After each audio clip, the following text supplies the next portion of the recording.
Tum lệ vai lệ mì ngô ma bộ xám ngai lầu Mizo ngắm bật sới trò cái nhì ya hen rộ cả tuổi đom đi lầu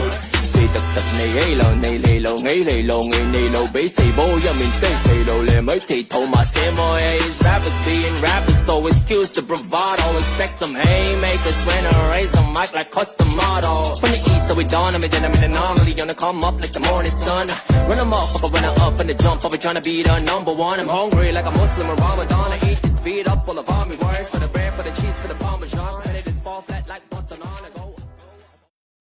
Tum lệ vai lệ mì ngô ma bộ xám ngai lầu Mizo ngắm bật sới trò cái nhì ya hen rộ cả tuổi đom đi lầu